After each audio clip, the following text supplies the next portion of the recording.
کوئی انسان کہہ سکتا ہے اے اللہ میں نے ماں کا بہت خیال کیا، میں نے باپ کا بہت خیال کیا، لیکن ماں کو خوش نہ کر سکا، باپ کو خوش نہ کر سکا، ماں چلی گئی، باپ چلے گئے، مجھ سے ناراض رہے، اے اللہ میں نے کوئی تکلیف نہیں پہنچائی، ہاں ماں نے ناانصافی کی میں بول پڑا، باپ نے ناانصافی کی میں بول پڑا، لیکن ماں کے ساتھ کبھی بدتمیزی نہ کی، باپ کے ساتھ کبھی بدتمیزی نہ کی، اے اللہ میں نے تو کوئی تکلیف نہیں پہنچائی، لیکن ماں میری مجھ سے ناراض رہی، باپ میرا مجھ سے ناراض رہا، اے اللہ میں کہاں جاؤں، میں کدھر جاؤں؟ اللہ فرماتا ہے ربکم عالم بما فی نفوسکم ان تکونوا صالحین فإنہ کان للأوابین غفورا۔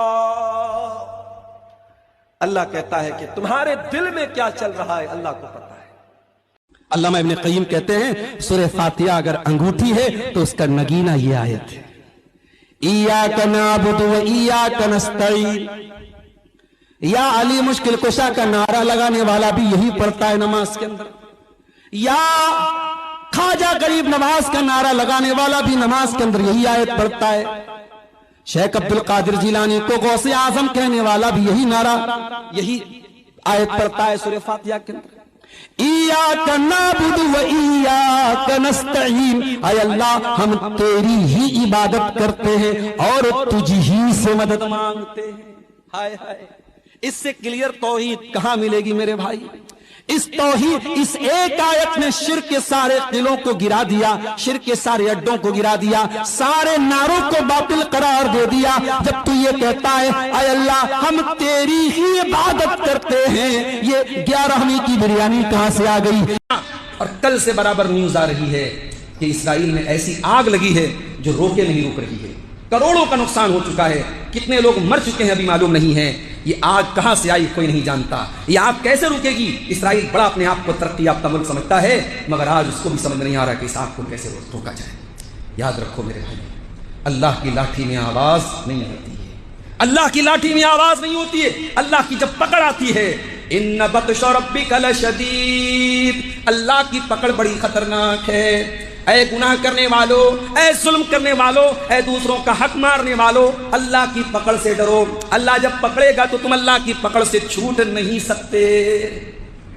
فلا تحسبن اللہ غافلا عما یعمل الظالمون، ظالموں کی حرکتوں سے اللہ تعالیٰ کو بے خبر مت سمجھنا، یہ نہ سمجھنا کہ اللہ کو پتہ نہیں ہے، انما یؤخرہم لیوم تشخص فیہ الابصار۔ بچوں کو مارنے والا اسرائیل، عورتوں کو مارنے والا اسرائیل، پورے شہر غازہ کو برباد کرنے والا اسرائیل، دنیا میں کون تھا جو اس سے پنگا لیتا؟ دنیا میں کون تھا جو اسرائیل سے لوہا لیتا؟ مگر کہتے ہیں کہ اللہ کی لاٹھی میں آواز نہیں ہوتی۔ آج تصویریں آ رہی ہیں اسرائیل کی، اسرائیل جل رہا ہے، آگ کہاں سے آئی کوئی نہیں جانتا، درخت جل رہے ہیں، زمین جل رہی ہے اور بلڈنگیں جل رہی ہیں، کروڑوں کی پراپرٹی جل کے راکھ ہو چکی ہے، کتنے لوگ مرے ہیں ابھی نہیں معلوم، یہ آگ کہاں سے آئی نہیں معلوم۔ ہم تو یہی کہیں گے اے اللہ ان ظالموں کو تو دنیا میں بھی ان کے حشر تک پہنچا اور آخرت میں بھی ان کے انجام تک پہنچا۔ میرے ساتھیوں گناہوں سے بچو، اللہ کی نافرمانی سے بچو، یہ گناہ ہمیں دنیا میں بھی ذلیل کرتے ہیں، ہمارے اوپر اللہ کی لعنت برستی ہے گناہوں کی وجہ سے۔ بچوں کو مارنے والا اسرائیل، عورتوں کو مارنے والا اسرائیل، پورے شہر غازہ کو برباد کرنے والا اسرائیل، دنیا میں کون تھا جو اس سے پنگا لیتا؟ دنیا میں کون تھا جو اسرائیل سے لوہا لیتا؟ مگر کہتے ہیں کہ اللہ کی لاٹھی میں آواز۔ ابھی ایک بھائی نے مجھ سے کہا مولانا ذرا اس پر بھی بولیے گا، مسلمان لڑکیاں بڑی تیزی سے غیر مسلم لڑکوں کے ساتھ ان کے افیئر چل رہے ہیں، چکر چل رہے ہیں اور ان کے ساتھ بھاگ رہے ہیں، کتنا بولا جائے بھائی؟ درد بیچارہ پریشان ہے، کہاں کہاں سے اٹھے، ضبط کرتا ہوں تو ہر زخم لہو دیتا ہے، نالا کرتا ہوں تو اندیشے اور رسوائی ہے۔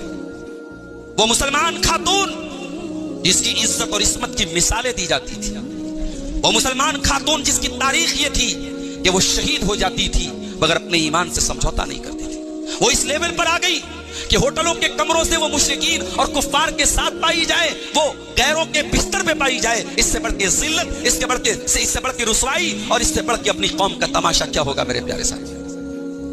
اور سوال یہی نہیں ہے کہ آج ہماری قوم اس لیول تک کیسے پہنچی، سوال یہ بھی ہے کہ قوم کے مربی کیا کر رہے تھے، قوم کے گارجین کیا کر